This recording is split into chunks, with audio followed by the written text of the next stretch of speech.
Good morning. My name is Susan Reardon. I'm the staff hearing officer, and I call the meeting of Wednesday, December 19th to order. Today we have 4 items on the agenda, and I haven't received any requests for postponements or continuances or withdrawals. So I will hear the items in the order that they appear on the agenda. Under announcements and appeals, we've had no recent appeals, and I just make an announcement that the meeting on January 2nd, which is the first day we're open after our holiday closure, that meeting has been canceled due to the holiday closure. So the next meeting of the staff hearing officer will be on Wednesday, January 16th. Skipped a couple months. And I have no other announcements. Is there anyone in the audience who would like to address the staff hearing officer on items not on today's agenda? No, seeing none, we will go to the first item, which is 1199 Harbor Hills Drive, if the applicant would like to come up to the table.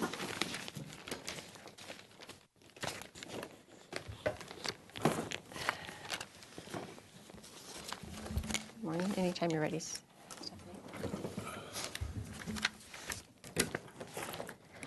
Good morning. Good morning. So today we're looking at 1199 Harbor Hills. It is a 10,918 square foot RS15 lot. And it's currently developed with an existing single-family residence and a 2-car garage tucked underneath it. And what we're here to talk about today is they are pursuing an interior remodel and additions. And 2 of those improvements would be in the required front setback. One of those improvements would be a covered porch, and another would be a covered balcony. So the property lines here are shown in pink, and the front setback is shown in blue. And the existing house is already non-conforming, so these changes don't require a front setback mod. But what does is this balcony here and this porch here. So the balcony itself, if it weren't covered, would not require a front setback mod due to its size and the non-conforming section of the Santa Barbara Municipal Code Title 30. But since it is covered, it does require a front setback mod. Similarly, the covered porch, if it were reduced in size, the Title 30 does allow for covered porches to encroach into the front setback. However, there are very specific size dimensions, and this proposed porch exceeds those dimensions. The project has been reviewed by the Single Family Design Board and received positive comments. The one negative comment about the project isn't really related to the mod, but it is related to this deck over here. You'll notice that the house is encroaching in both interior setbacks. There was a variance approved that essentially changed the setback from 10 feet to 8 feet for this existing residence when this lot was developed. And so there is a deck proposed on this side. The project will need to return to the Single Family Design Board and has gone through a series of alterations. This barbecue area over here at one point was over here. And the Design Review Board simply wanted it farther back, this 15 feet, which it is now. But the 2 items under the staff hearing officer's purview today, the balcony and covered porch, both received very positive comments from the Single Family Design Board. In regards to environmental review, we didn't require any kind of technical reports for environmental review. The project does require stormwater management, best management practices, and staff has received no inquiries about the project or public comment. Okay, great, thank you. I don't have any questions for you right now. Would you like to state your name for the record and provide additional comments? I'm Richard Thorne, the architect, and the only comment I would make, maybe which helped explain this area and here a little bit, both of the forms that were developed, the initial porch was really minorly changed through the design review process as far as the roofing and size and scale to pretty much was the same as we were doing the design. This area in here was completely reworked as we walked through the process of design review. So the design of the roof and those kind of things that occurs on that element were kind of negotiated through design review. So they are kind of there because of their emphasis. The original one was a little bit different, and I have an illustration of that if you want to see it. Okay. I do have some questions, but a little more elaboration. In terms of modifications, when, there's certain findings that need to be made. One is that the modification is necessary to secure appropriate improvement. Another one is to promote consistency in the pattern of development in the neighborhood. Another option is affordable housing, which this wouldn't qualify for that. And then the fourth one is a uniform improvement, and that's usually when you're doing a uniform extension of a building wall for those kind of things. So in terms of this project, what the finding, not only the general finding that the modification is consistent with the general purposes and intent of the title, or the specific purposes of the zoning district in which the project is located, the other finding would be secure and appropriate improvement on the lot.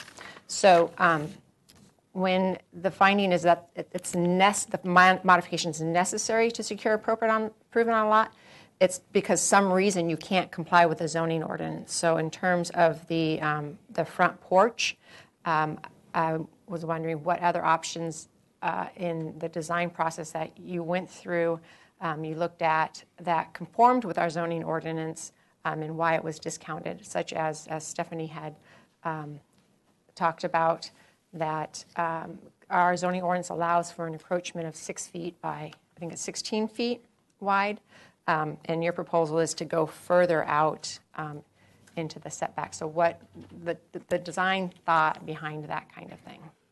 The design really, the purpose of the porch in the very beginning was to create protection for the front doors. Okay. And that's why the roof extension's there. And then as I went through the design development of the actual building itself, and because of architectural parameters, the existing shapes, to try to get things happening in there that would basically improve the building appearance as well. Mm-hmm. That was really what brought us to a gable form. Okay. And that gable form then was what was carried forward, over here. This basically was really asked for by Design Review Board because it was basically in continuity with what was going on over here. And that's that one could be a roofed or not roofed, except they desired to see it roofed. And in fact, if I could show you real quick how I got there, because this is where it was originally. Sure. Yeah, this one I don't have as much issue with. This Okay. one is, I think it enhances the area. It's just this one, when I went out to the site visit, I took some pictures. And I apologize, I have to put them towards me so the camera on TV can That's get fine. it. I'm used to reading upside down. Okay, good. So here's the existing front area. And it's a covered porch. Here's the existing building here.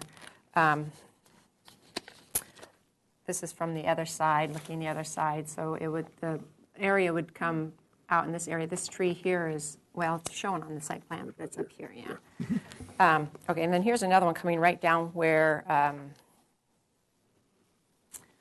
mind blank on the street name. You come in here and it intersects, here, I can see right here. Well, Harbor Hills. Harbor Hills across, yeah. So that one's from, here's your property right here. So this is your property. So you come in here. So it's like, it's a visual, it's prominent when you come down here. You see this house coming in. And so this is what you see. And so it will come up, I think it's 17 feet high, which is. It's basically that ridge height, yes. Ridge height there. That is correct. In terms of, that view, that's what I'm trying to understand what the thought was in terms of encroachment in the front setback. Because front setbacks are different than interior setbacks, and that it affects the streetscape and the openness, visual openness, and other items like that. So that's kind of where I was getting at. Yeah, I would basically say there were the two primary reasons. One was to maintain a decent coverage for the front porch, and the second was architecturally to create something on the street that would enhance the building, and that's where we kind of were as we went through the design review process too. That was the part they focused on. In fact, we went through a revision process and in this to come to something that they felt was the most comfortable type of thing that would be good on the corner. So That's And really where that- it is. It's a part of the natural design process of the front elevation of the house, trying to make it something that was compatible with the neighborhood and compatible with, I think, the lot, because it's not against a narrow street. It's up against a wide open intersection. Well, I watched the last design review board meeting, but, only went twice, and they did struggle a lot with this corner Yeah, here. that corner They was didn't- the main issue. Yeah, they didn't mention anything about this other than it's It was the one supportable. before, is where we talked about it, and that's how we got from the initial design concept of this one and no roof element here, which this was a lighter frame type thing on top, and to where we are today, which is in small form, or there, yeah, you can see which, these are more substantial columns, which have the same character what this has. So that's kind of how that happened in the process of those two meetings as we were going through the design. Okay. Then the other question I have is in regards to just the implementation of the project, that you're digging out under the house to Yes, do this? that's what's happening, yes. Okay, so is this area here going to be demoed and rebuilt, or the garage, the one? No, the existing garage stays. Okay, We are removing, though, about 12 feet of the second story to give, well, there were twofold reasons. One was to get the FAR square footage down lower, which the design review board wanted to see. And the other part was to give more space between here and the neighbor, and also help for across the street, because across the street, when you look down the street, there are shots out to the ocean. And that, opens up the vista a little bit more between the big tree, which is right to the east, and the house. so it'd be down this way here, Yeah, kind of between this house here. Right in and- through here, because the building mass is pulled back now to about here. So these, there's one neighbor, that's the third house, I think it is the one that I had a conversation with, and he said it would be great to be able to see through there. Plus the fact it worked for us as we were massaging the square footage of the house as well. So that's the demolition portion is there. Otherwise, everything is really cutting underneath. And most of the work, with the exception of that, which is at the stairwell, is happening under what was the original deck lines and not so much under the building. We tried to preserve some natural framing lines and things of that nature. So part of it comes back under, part of it is under what was the old deck. And then, of course, this is the new square footage. The bulk of the new square footage that pushed out was under that big deck. The reason why I ask, because there is some provisions in the code that allows for these types of changes within the front setback. But if it's determined that this area needs to be demolished, that might affect needing a mod for this area. So I don't know if you've done structural stuff or not, or I don't know the scope of the demolition, but just an FYI for you. Okay, yeah. That might come up during the, Okay, yeah, demolition will basically be removing rafters and stud walls. Okay. And the existing floor system will remain as the roof of that garage. okay, The garage stays put. okay, all right. So you're aware of that. All right, so those are my questions right now. Okay. I'd like to open the public hearing. Is there anyone here who would like to address the staff hearing officer on 1199 Harbor Hills Drive? See no one? Have we received any emails this morning? No? Okay, so I'll close the public hearing.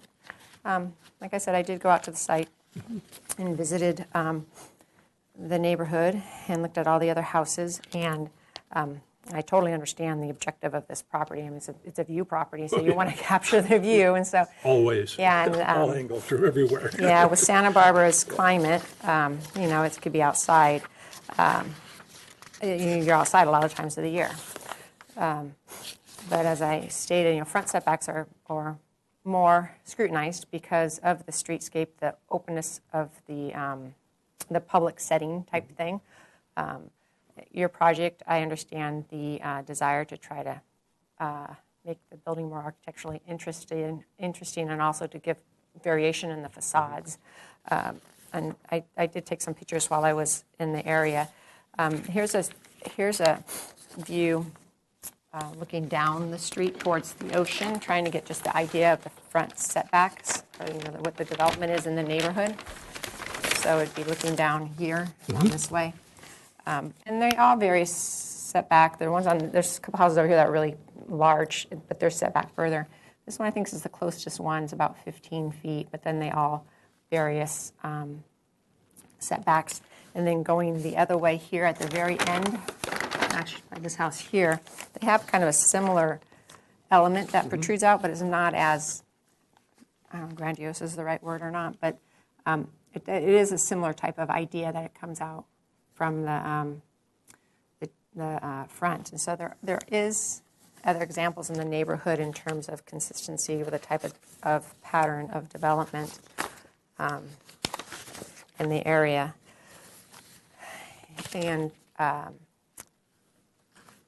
Stephanie said the existing building is non-conforming. I know that this property was part of the downzoning that occurred in the 70s, and at that time it was E1, but that setback's 15 feet. So it seems that either the building wasn't built to this plan or it had already encroached at the time that that zoning was in effect. But that's all just history of the property. Now we are confined by the 30-foot front setback. And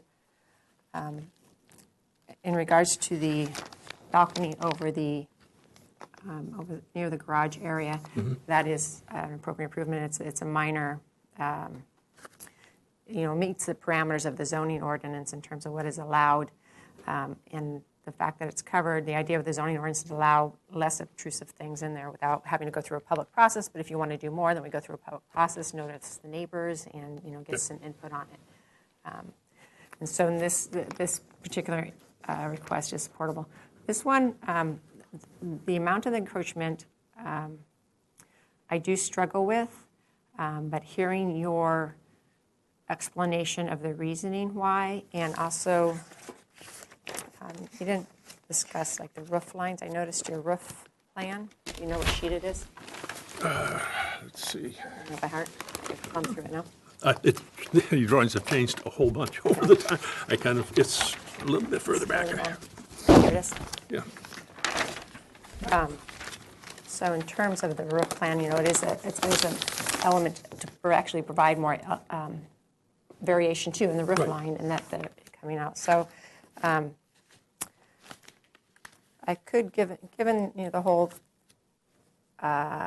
neighborhood context with a variety of different setbacks, the different elements, your design goals, I could find it is appropriate improvement on the lot, and that it is consistent with the zoning ordinance. Although it does encroach into the front setback, it's still about 15 feet, 16 feet back from Harbor Hills, which is a nice size setback. And so I will, I'm going to revise the findings though slightly to kind of explain further why I can find that it is an appropriate improvement, including the elements that I discussed about the variety of setbacks and that kind of stuff. So with that, I will approve your project, making the findings as I revised as I discussed. Staff's not prepared or didn't propose any conditions of approval, and I don't think that this project warrants additional conditions to be able to make these revised findings. So I'll approve your project. My action is appealable to the Planning Commission within 10 calendar days. Okay. And they also have oversight authority of all my actions. And if they felt this warranted additional discussion before them, they could call it up during that same 10-day appeal period. And if either of those would happen, Stephanie would contact you. Okay. Okay? Appreciate it. Great, thanks. Okay. Now, my next step after the 10-day appeal period then is to go back to Design Review Board and get them to sign off on the final concept of the design. Yes. So we'll resolve whatever question they have that lingers about the corner deck at that point. Okay. Yes, Thank you very and just much. remember that depending on the scope of it, it may trigger some other kind of review if it ends up needing to be demolished. Yeah, that we're not planning on doing because, Okay. yeah. All right, All great. right, thank you very much. The next project's 3306 Cayo Noguera. Is the applicant here? Would you like to come up to the table?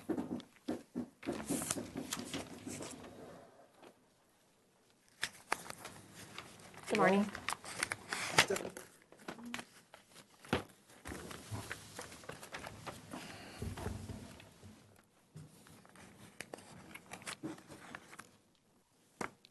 Anytime you're ready.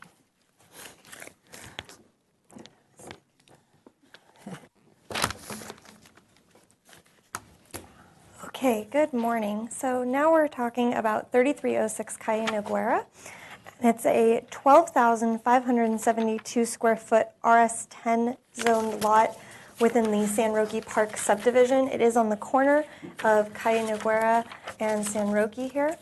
So it is subject to some SRP, San Roque Park setbacks. Here it has a 40-foot front setback, but along San Roque, it's only a 25-foot front setback. Front setbacks do affect where open yard can be located, and that's especially important on this project because we're talking about an open yard mod. So the existing open yard is between the existing residence here, a former garage that was converted to a detached family room, and there's a 2-car garage over here. So you'll see in orange, that is the non-conforming open yard, and it's this funky shape to get us to those minimum dimensions of 10 by 10 for non-conforming open yard and a minimum square footage of 1250. Right now, the existing is 1,467. The proposed project includes abating a few building violations. A ZIR back in 2001 called out an as-built laundry sink that was in the rear yard. It's no longer there, so this project would just be documenting that has since been removed. And also a barbecue area over here is unpermitted, and so this project would include the abatement of that with permitting those utilities. And then this proposed master bath. And so you can see that proposed master bath does eat up quite a bit of the existing non-conforming open yard. The good thing about this lot is that even though there are some funky shapes going on here, in the purple, we can still get to that minimum 1250 with minimum dimensions of 10 by 10. And this proposed open yard would be 1,387 square feet. So it would exceed the 1250 requirement and maintain those minimum 10 by 10 dimensions. This master bath was previously approved twice, I believe, with open yard modifications, and the previous project also included additions at the front and more intense interior remodel. But now it's really just the proposed master bath. So staff is supportive of this proposed master bath with the open yard modification, given that the proposed open yard would still meet the minimum square footage and dimension requirements. In addition, cumulatively, there would be 3,206 square feet of open area on the lot that, while we couldn't count some of it as open yard because it has little pinch points, so it can't meet those minimum dimensions, or it's open, but it doesn't make sense to call this your required open yard on the site when this is the area that's much more accessible and usable. But it is there. The proposed master bath would respect all setbacks, including the enlarged SRP front setback.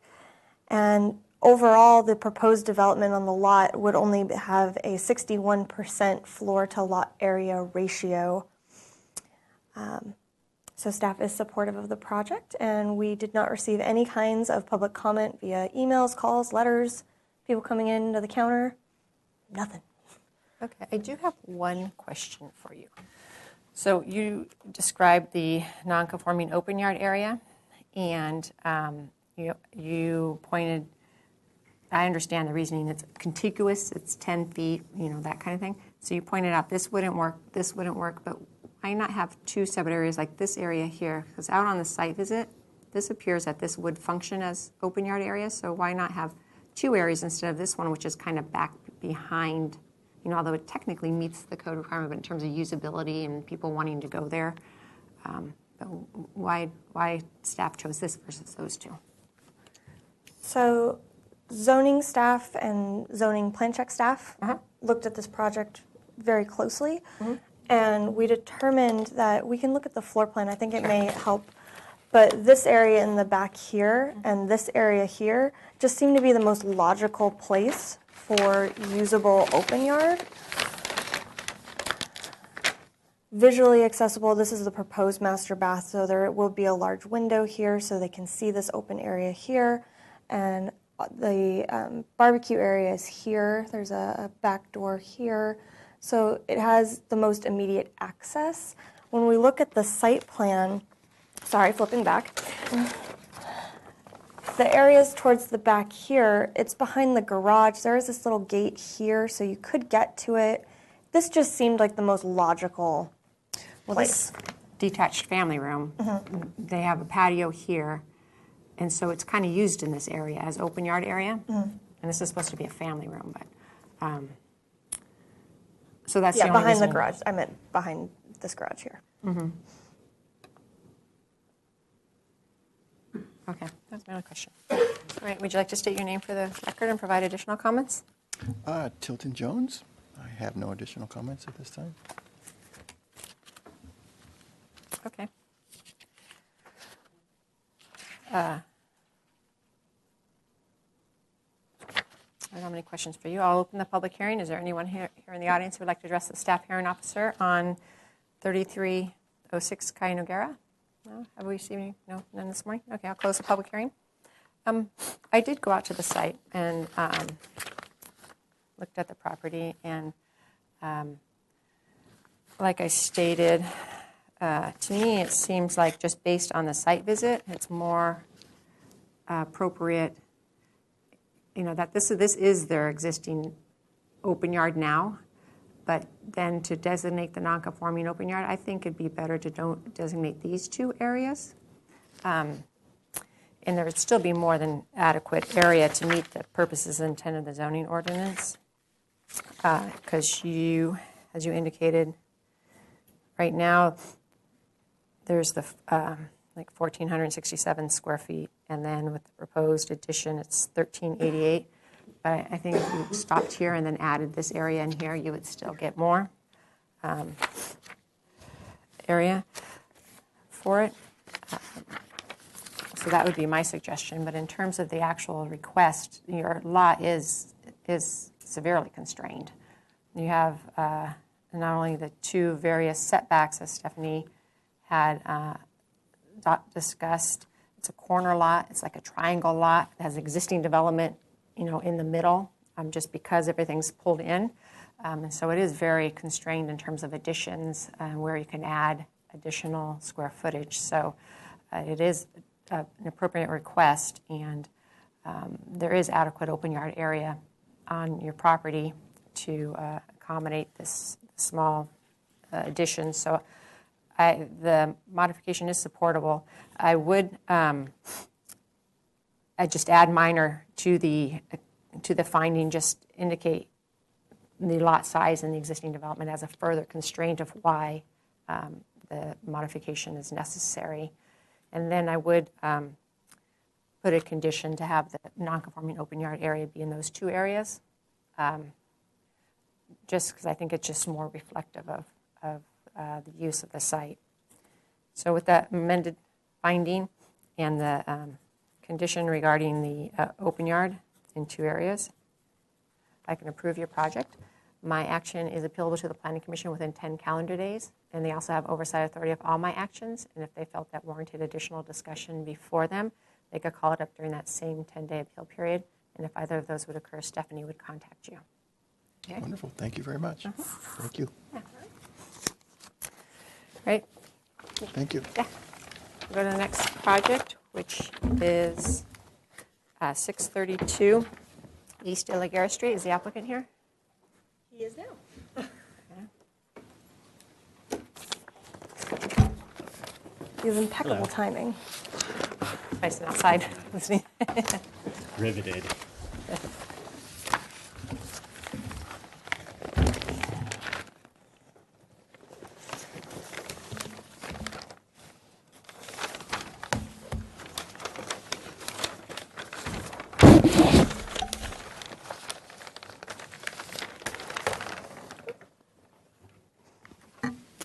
Anytime you're ready, Stephanie. Okay. So, good morning, Carl. Good morning. So this is 632 East De La Guerra Street. It is a 6,250 square foot RM zone lot. It's shown here in pink, and the setbacks are shown in purple. It's currently developed with a single-family residence and a detached barn. You will notice it is a through lot, meaning it has two front setbacks. East De La Guerra Street is on this side, and Pico Avenue is on this side. The proposed project includes eliminating the barn, which would abate some violations related to unpermitted laundry hookups within that barn, and eliminating an unpermitted exterior tub that is out here. And then also constructing a 2-car garage with laundry facilities and storage on the ground level, and then an accessory dwelling unit on the upper level, as well as this exterior staircase here to access said accessory dwelling unit. So the project does require 2 modifications. The first modification is an interior setback modification.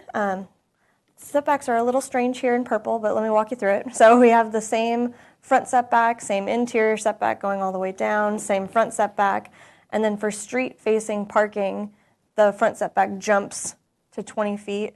Garages in the RM zone have a 3-foot interior setback, but then anything outside of the minimum square footage of a garage is then treated as a residential structure. So we jump back in to a 6-foot interior setback, and then that looks like the same setback we were looking at before. And then this line here is showing the 6-foot interior setback for the second level for the accessory dwelling unit. Okay, so zooming into the floor plan, we can get a little better look at that interior setback issue. So transportation standards dictate that a 2-car garage has a minimum size of 20 by 20, and that's shown in this dashed line here. But this proposed garage has a depth of 23 foot 6 inches. So that last 3 foot 6 is subject to residential setbacks. So even though the owner of this property has a very large truck, as demonstrated here on this drawing, and operates a commercial business, not on site, but has commercial storage and whatnot in his toolboxes proposed over here, it's technically a residential structure from this point back, hence the interior setback modification. So staff is supportive of this interior setback modification, allowing the project to continue this existing proposed building line all the way back rather than have this little jog in there.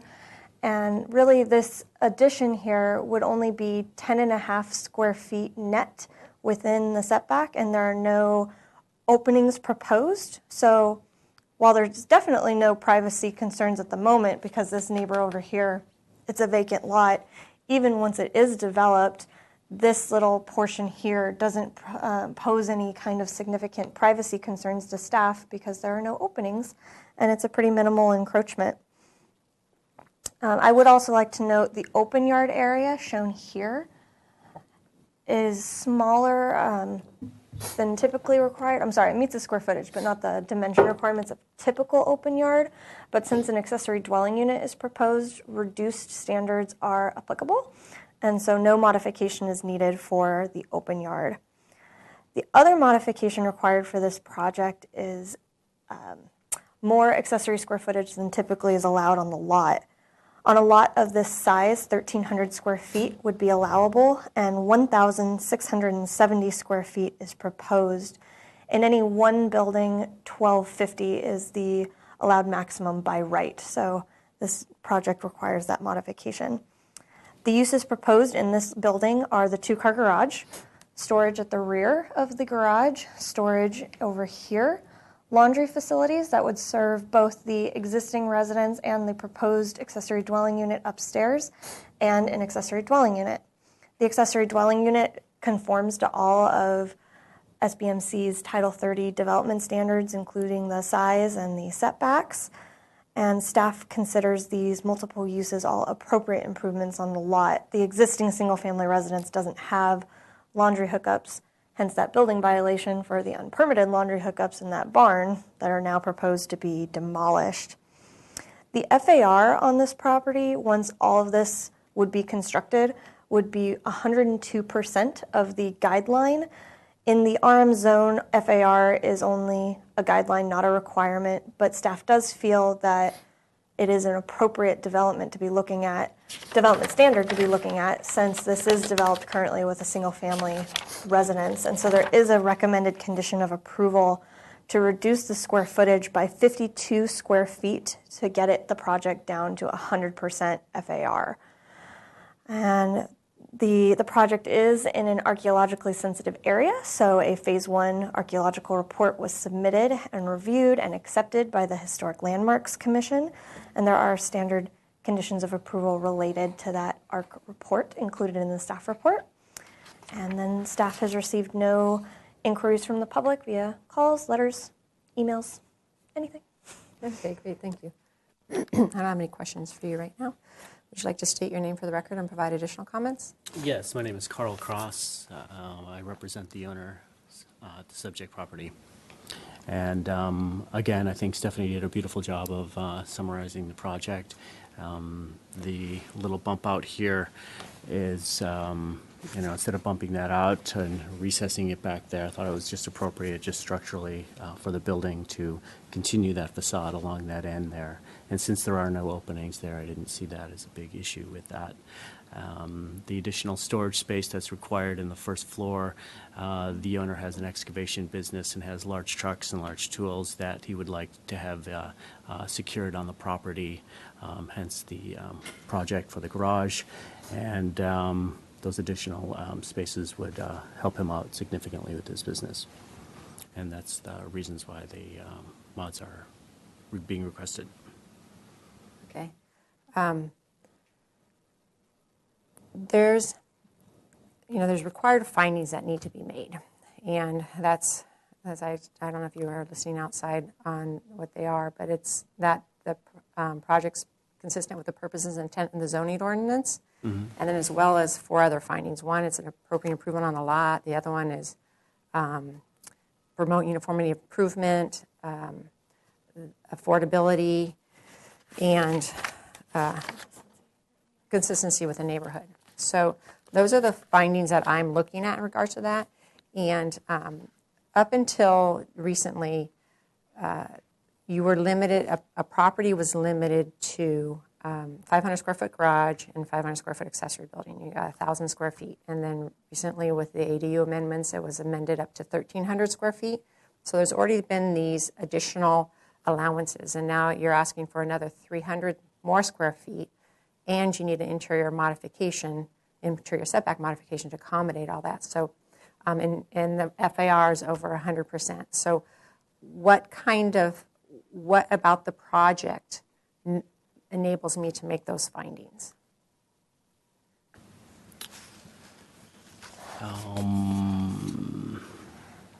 I would say that the ADU on the top level, bringing that maximum square footage of the ADU on top and bringing that structure down to the ground enables that footprint to remain the same, just kind of structurally for the building, so that there are no overhangs and other kind of structural requirements needed.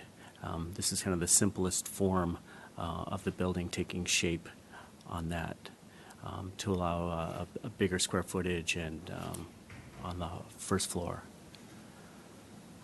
If that makes sense. I understand. That's why you don't need the open yard modification, because the building, the 800 square foot building could have already been built there and the stuff underneath it wouldn't trigger the mod. But, and actually it went down to 800 now, or lower open yard. Okay, so, and then the other thing is the solar.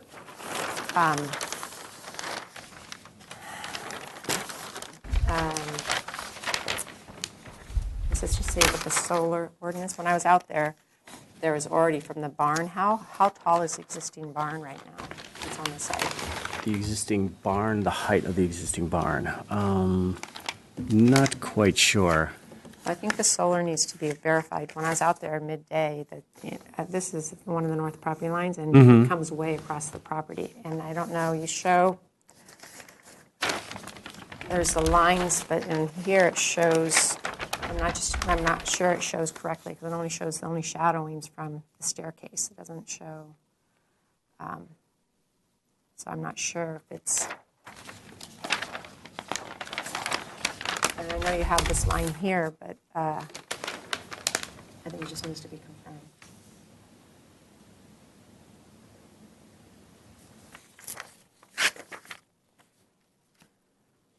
I know that it was a little higher, and there was a question about the solar angle on there, and I did take the building down a little bit, and also drop the eaves back interior of that.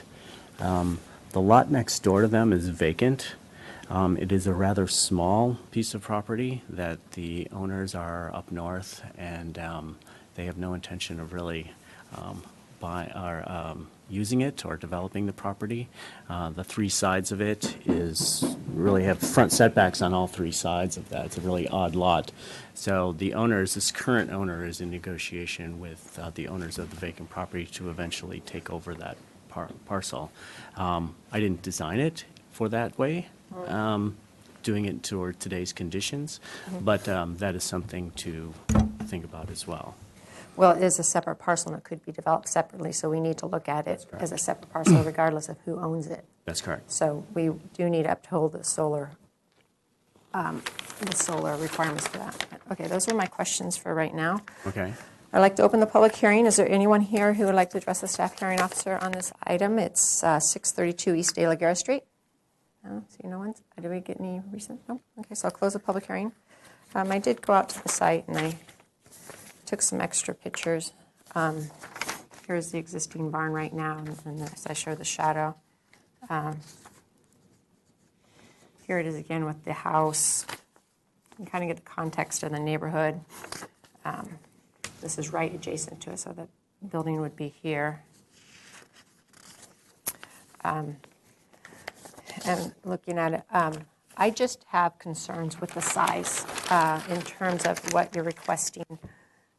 It's a smaller lot, and as Stephanie says, FARs are not applicable to the multiple family zone, and you could do a multiple family housing project, potentially. I don't know what the density would allow, but I think you're asking for too much. I don't believe in terms of accessory space that it's been demonstrated that it can't be designed to meet the code and to be the 1,300 square feet. Particularly when you need an interior setback modification. The other option would be to cut the building back and to be right at the setback line, and then instead of jogging it in. There's, in terms of the floor plan, then there's not really a need for it to be there other than it's just allowed. There's this extra space here. It could be moved over, so then you don't need the interior setback. That would remove some of the square footage.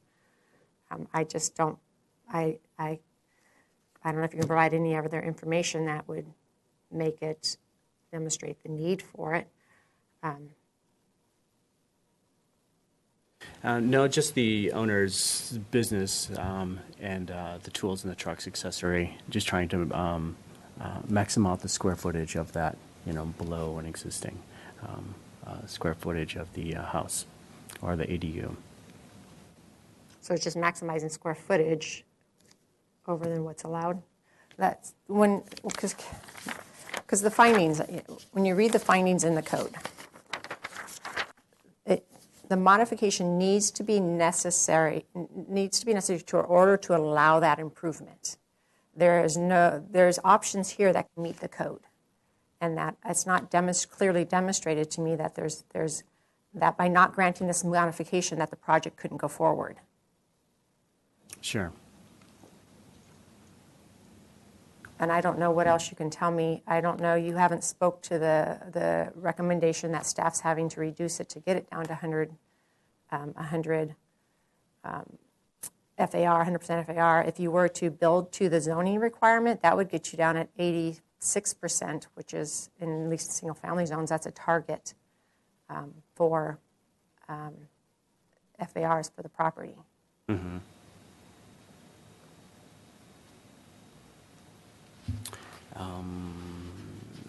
I wasn't aware that staff recommended that it was over the 100%. Oh, it's in the written staff report. Okay. That was one of the conditions that they recommended.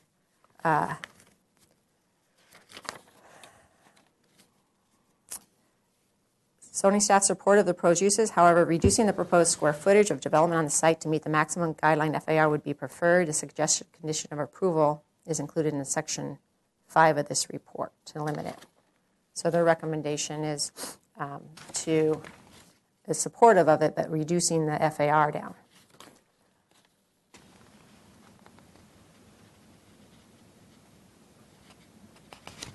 Okay. That's one thing, I think that's one thing that obviously, I mean, if it's a make or break, whether you're supporting it or not, I think it's definitely allowable to look at it again, for sure.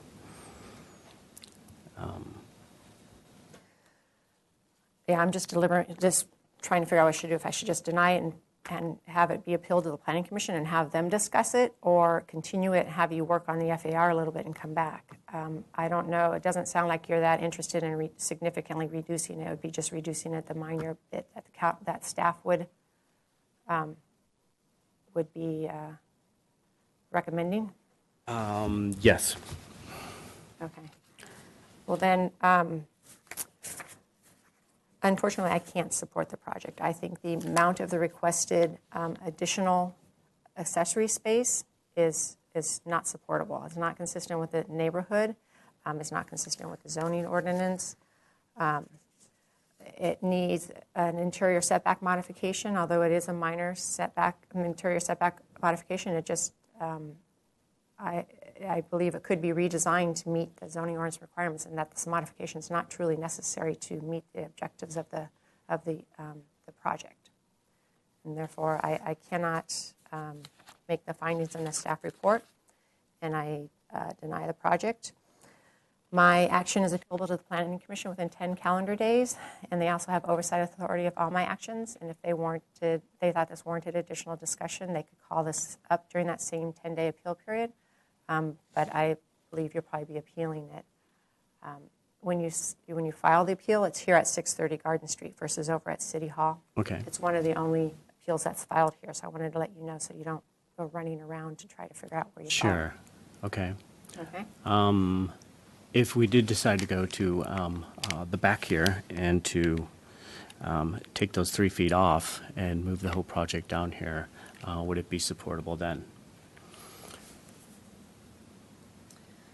Well, I've kind of already made my action. That is something I was asking you if you would be supportive. That would be one thing that would show, I don't know what the square footage reduction would be, but that would be one thing that could show that, yes, although you're asking for a minor increase in accessory space, it could be accommodated within all the existing setbacks and open yard area. Okay. So is that what you want me to do, is rescind my action and to continue it so you can? That's where I'm going with that, yes. Okay. Yes. So if we took this line back, the 3 feet, and eliminated 75 square feet or so from that and moved everything over, and those 2 lines will come up together, that would be something that we could go for. I get concerned with designing things at the meeting because okay, what I will do is I'll rescind my action, Heidi, and I will continue it.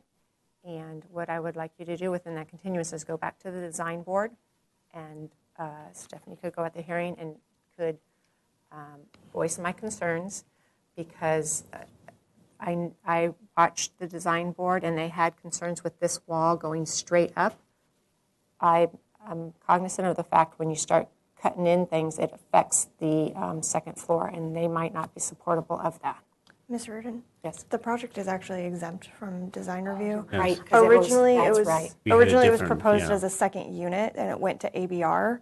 But now that it's an ADU, there's no trigger for single-family design board review. Correct. Thank you for jumping in. Yes, I forgot. The other thing too is just, I mean, the length of the trucks and the length of that with the length of the garage here, and talking to transportation, and that's kind of the minimum kind of dimension for that. If we wanted to reduce some additional interior space, we would have to start playing around with these forms right here and trying to make this skinnier, which would reduce the square footage of the ADU above. So that would be the other option. this form stays the same. This form starts squeezing in right here to reduce the square footage. So that's another option. So we could take, another 100 or so square feet off from the interior, and that basically just goes basically from this line here, and then this form right here starts squeezing in this way. So that would be another way to kind of reduce that, and then the studio, which is 800 square feet right now, would start to be reducing that living space. Okay, so then I could go back to my comment that I will rescind my action and I'll continue you so that you can go reduce the FAR and reduce the size of the square footage of the accessory space and come back. I can continue you to January 30th meeting, Okay. and then Stephanie would need the information by January, like the first week in January. So by the 7th, because we're closed on the 8th, and that would give adequate time to review and do the staff report. Okay. And it needs to be, it can't be just, it needs to be more than just the 25 or the 75 square feet. It needs to be an honest attempt to reduce it down. Sure. Okay. Mm-hmm. Okay, so I'll do that. I will continue it until January 30th, and for it to be reduced in size. Okay. And I would suggest you reduce the modification, or you eliminate the modification too, so you can show that although you're asking for an increased size, it all fits in here, and that it meets the other zoning requirements. Okay. Okay? Excellent. Great, thank you. Thank you. So we'll go to the last item, which is 900 and 910 Belinda Avenue. Yeah, here's the next one.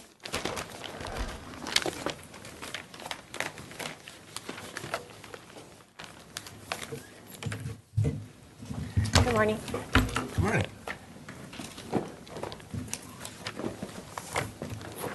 Morning, Tony.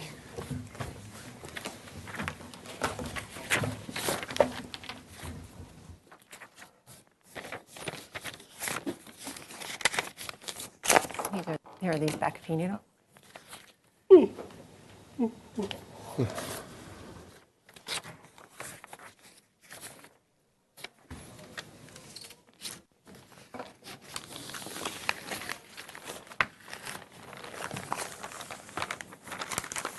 Ready? Yep, anytime you are. Okay, good morning, Mr. Reardon. I'm Tony Bauman, Assistant Planner. Nice to meet you. I didn't wear any Christmas garb, though. Oh, I got I mark it on it today.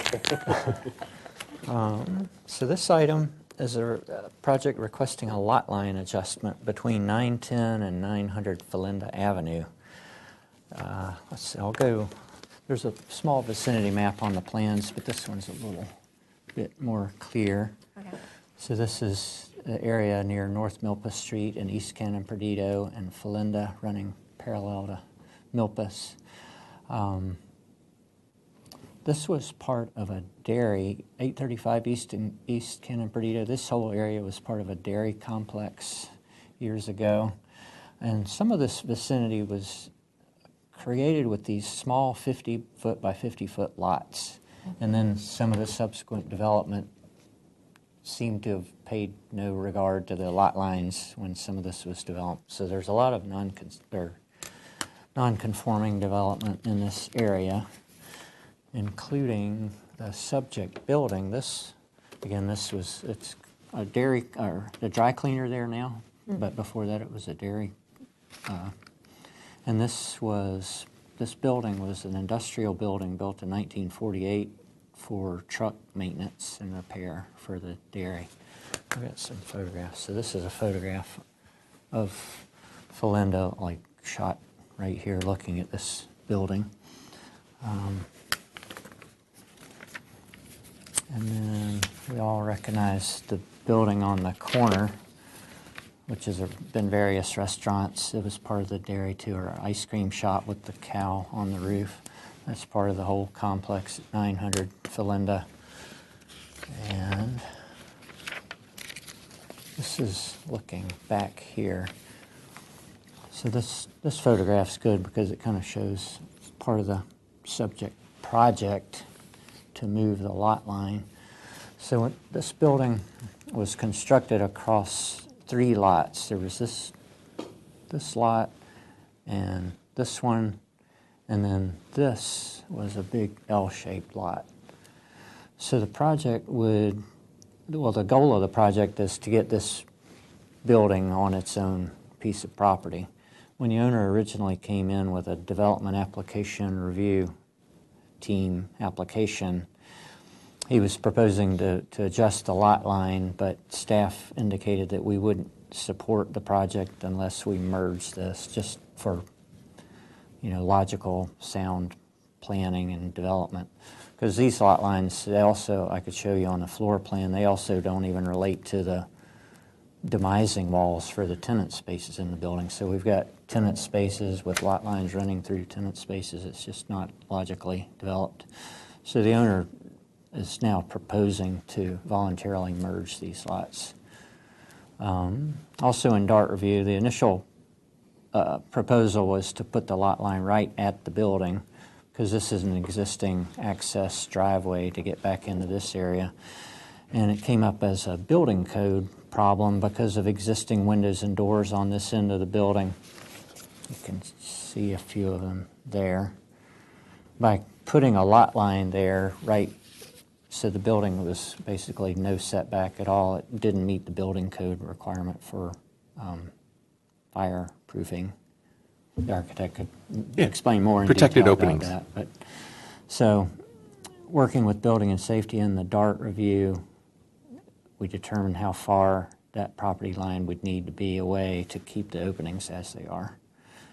So that resulted in a lot line in the middle of the driveway. So part of the conditions of approval you may have seen involves reciprocal easements to maintain this access the way it exists now, because this driveway serves the rear parking for this building.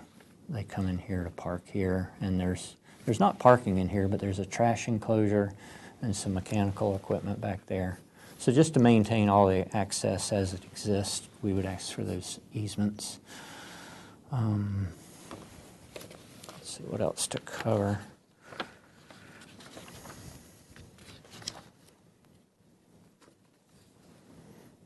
So I talked about the building code consistency and why that line was relocated during staff review. Well, getting to the findings, a lot line adjustment must be found consistent with the general plan, and staff's analysis indicates that it is. It does improve the existing non-conforming situation. There are some existing remaining non-conformancies of parking is a big one. Some of the uses in this building may be non-conforming uses in the CG zone. And we had a conversation with the assistant city attorney and the city planner, and they determined that not every non-consistency or non-conformancy must be brought into compliance to approve a lot line adjustment. Just those that are affected by moving, or anything affected by adjusting the lot line would need to be conforming. But as far as uses and parking, those could remain non-conforming. It qualifies for a categorical exemption from environmental review under Section 15305, minor alteration in land use limitations. Unless you want me to explain more about how the buildings and the property lines are situated, I think that would do it for me, unless you have questions, or you want me to really go through to show how the buildings are not aligned with the property lines. No, I understand that. Okay. All right, great, thank you. Would you like to state your name for record and provide additional comments? I am Robert Pester. I am the architect, and this representing Vadim Kolyar, who's the owner.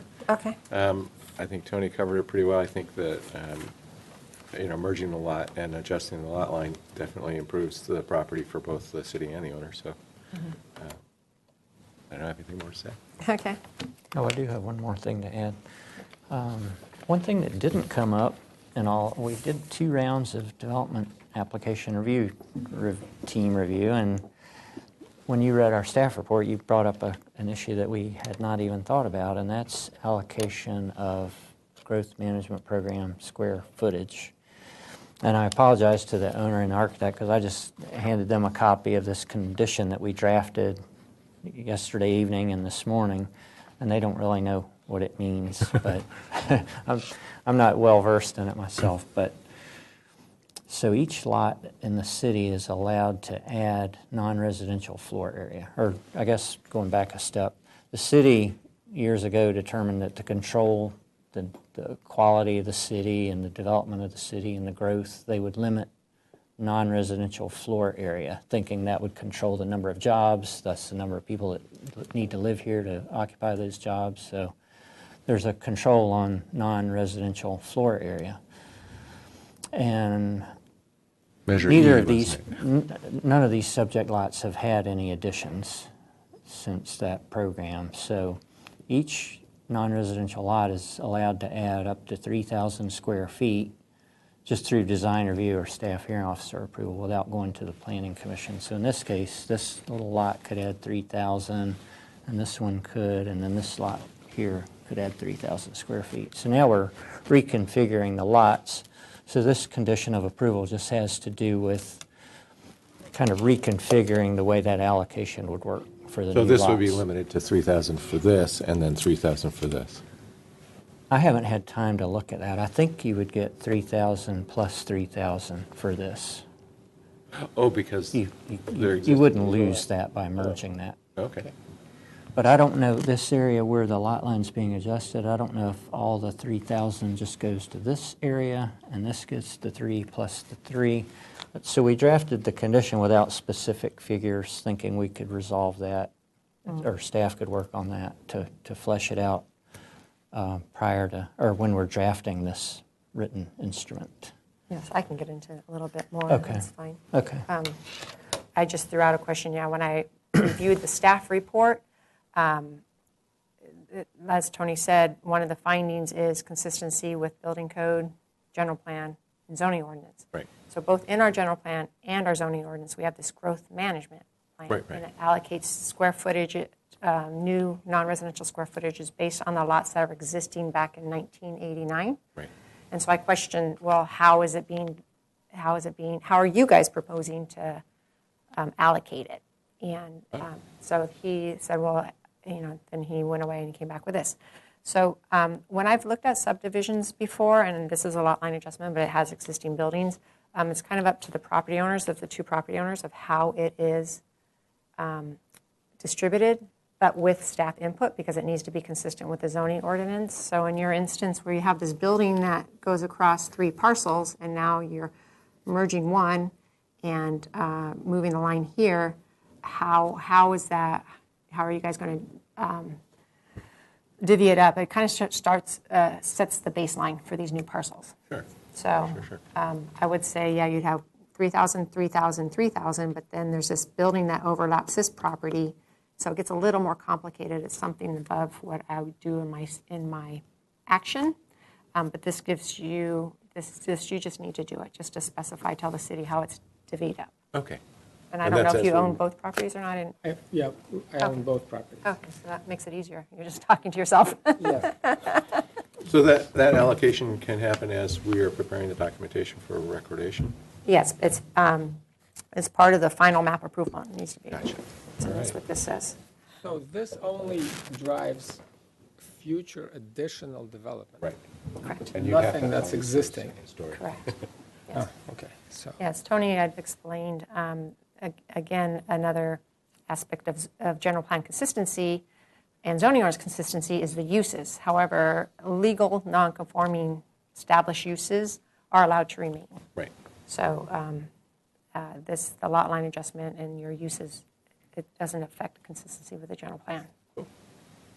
So that was that. So anyways, so did you have any more presentation, or did? No, I mean, Sure, he was again, just- I think unless you have questions that I can address, Okay. I'm good. I do have some questions, but first, since I know there's no one in the audience, but I'd like to open the public hearing. No one's in the audience. Has we received any recent? Okay, so I'll close the public hearing. The question I do have, I'm not sure if it's with the lot line adjustment. It refers to this area back here, and I see there is an easement up there. It talks about for trash and that kind of thing. So here's some electrical. Is there an easement that's, I think it's, is it attached to the building, or I was Yes, just wondering how this. Actually, where am I? Well, I'm just standing right here and taking a picture. Yeah. So that electrical equipment's right there. And is Yeah. that, is there, what's it for? Is it for the building, or Yeah, is there yeah. easement?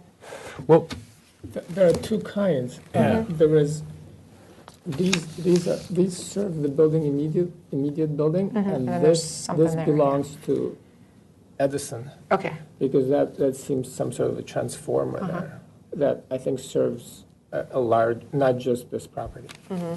But, And do you have this property too? yes. Okay, so that would just be granted an easement to yourself? Okay. That was really the only question. I know this, I would think that this, I've only owned it a year. just a year. okay. So I didn't study everything exactly carefully, but I believe that there is an easement already, or it was permitted when it was Okay. constructed, and I think it's, Okay. Yeah, I just didn't see one called out here, but that's because these easements are for this property. It's not, it wouldn't necessarily say easements, oh, right. I don't think. There's a reference to another easement. I don't know if it's helpful on another plan sheet. Okay, There's well, it's an- just a question. I don't know the lot line adjustment really affects it. It's just an issue as a property owner that you'd need to be aware of, but you own that property too. So at the time, if you're transferring them separately, that might become an issue. But in terms of the lot line adjustment, I think it's okay. It was just a question I had when I was out on the site. So,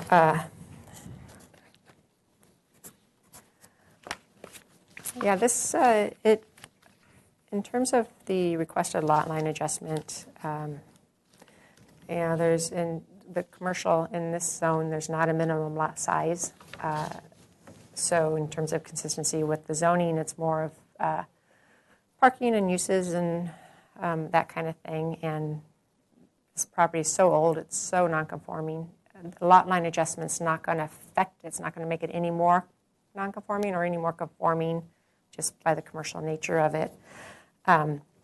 My main question was regards to the square footage and how it's going to be divvied up. So this condition addresses that it will be clear for the future and moving forward of what's each development potential of these lots now.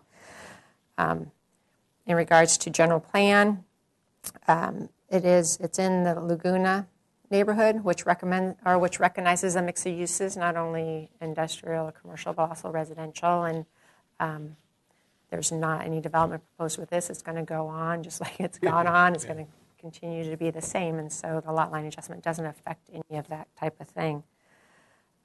So in terms of what you're requesting, it is supportable. It's consistent. One of the driving forces is consistency with the building code, because you have building over property lines. So it's consistent with the building code, it's consistent with zoning and with the general plan. So I can approve the lot line adjustment. I am going to beef up the findings a little bit just to explain that kind of thing, because it refers you back, but just to give more of the thought process of why it is, the findings can be made and why it's an appropriate request. And so I'll make the revised findings, and staff proposed some conditions of approval. Oh, when I was reviewing it, that's another thing. I don't know if you guys looked at the conditions of approval, but the formatting got messed up. So, but did you look? So there's, okay, I yeah. didn't pick up on that, though. Okay, yeah, so there's no question. So the new, and Tony said he forwarded to you this will be incorporated in here. And I don't, these conditions appropriately address any concerns I might have, so I don't propose any amendments or changes to your conditions of approval. So I'll make the revised findings and approve your project subject to the revised conditions of approval, which included the new one for today. And my action is appealable to the Planning Commission within 10 calendar days. And they also have oversight authority of all my actions, and if they felt this warranted additional discussion before them, they could call it up during that same 10-day appeal period, and if either of those would happen, Tony would contact you. And you know what, another thing I should have, under announcements, is that since the holiday closure, it would be interrupting, I think it's interrupting that 10 days, the Right. 10-day period may be extended. Right. So, Doesn't seem to be a concern. yeah, okay. Well, I was just thinking the other projects before here. So Heidi will make a note at the beginning, and then I'll have, when we if it does affect the date of the appeal, it may not, but if it does, we'll just, please include it in the email that goes out regarding announcing the decisions of today. Okay. So with that, I adjourn the meeting. Thank you. Thanks. Tony, thanks. Thank you all.